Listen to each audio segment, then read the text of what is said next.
All right, so here we have the Samsung Focus. This is going to launch here in the U.S. Here's the front, as you can see, just the standard soft keys down at the bottom, the back, the home, and the search. Here we have on the top that standard jack for your earphones. And then here's what the door we have for that micro USB.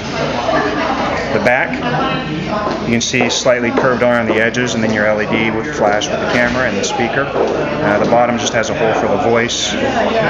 One side you have the power button, or it brings it back to life. You have the camera button, which will resume it whether it's in a locked state or not. And on the other side you just have volume up and down. Turn this back on. You swipe up to get it to your live tiles. What's the display? 4-inch. Right here. Right. This has our Super AMOLED, which is going to be thinner. As you can see, it's going to be brighter than all the other displays that we have out here. We actually have better battery life on this, and it's actually going to make it lighter on the phone. The live tiles, this is great. As you can see, these pictures, this is your people, typically known as contacts, but they didn't limit it to just that. So as you can see, they're going to swipe this over to your typical contact list. You can scroll down, so you're not scrolling down through hundreds of contacts. You hit one of these lit up letters that will take you to the alphabet. But why they call this the People Hub is this is also a lot of the feeds that you have coming from your contacts. So if you have contacts that have a Facebook or a Twitter or some kind of a live account, these are feeds from those actual contacts. And then you also have a most recent tile. What's neat about this is you can actually hold on to it. It'll ask you if you want to pin it to the start. We're not going to do that, but that's actually, when I go back home, where these live tiles right here come from. So I actually have my wife on here. This one they've got for demo purposes set up for me, which is not me. So that's what they call it, live tiles. These pictures right here, this is your picture hub, but these are actually rotating out of your, not just your phone pictures, but your live account, your Facebook. So we're going to go into the People Hub, or I'm sorry, the Photos Hub. You have a choice whether you can go all, date, and so on.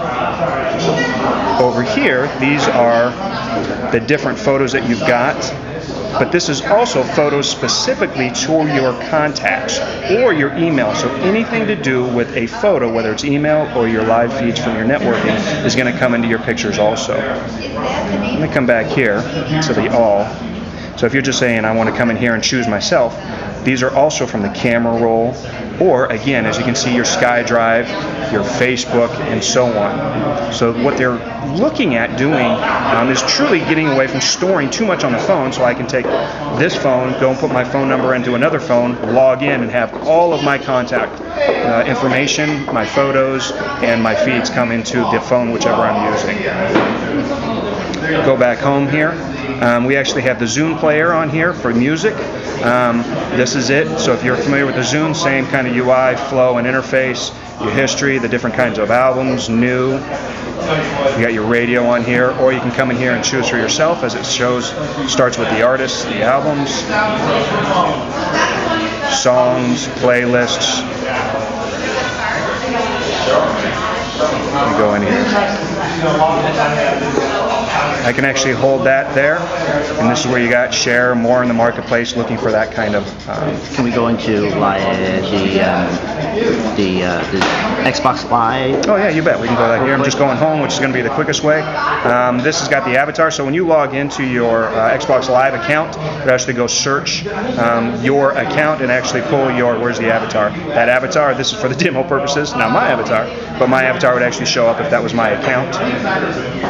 These are the Xbox. They don't have everything turned on because we're not launching the phone yet, but same kind of an experience when it comes to the games. You're going to be able to search in the games. What about your Office? You bet. Let's go to Office. Let me see if they've got it on the front here.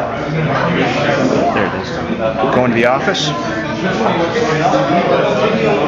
You've got OneNote, easily experiencing obviously these different kinds of Excel, Word, PowerPoint. You can actually have this connected to a SharePoint server, so you're actually going up looking like on your server for your company. If you've got a SharePoint that you're sharing with your team, you actually have a syncing capability, so whatever is on here, you can actually go into your computer at home and tap into the documents that are actually on the phone, and vice versa.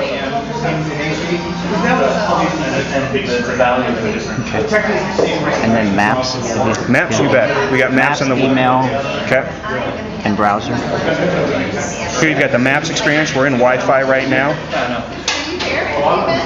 So let's see how well this looks on the aerial view.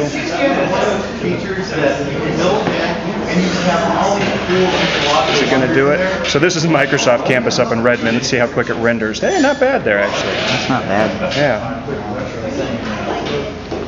as you get closer in, depending on obviously the satellite shot of And then that. let's jump to email really quick. Yeah. And then we'll look at the Omnia 7. Okay. So this is your email experience, pretty rock solid. For Samsung, we wanted to make sure there was two things. It was going to be the email and it was going to be the music experience. Okay. About 60% of the business user out there only use these things Can you for bring up email. an email? Yeah, you bet. And are you able to pan back and forth from different email?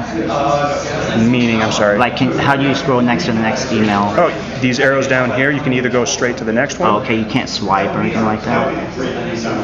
Okay. Not on this load. Yeah. No, not on this load.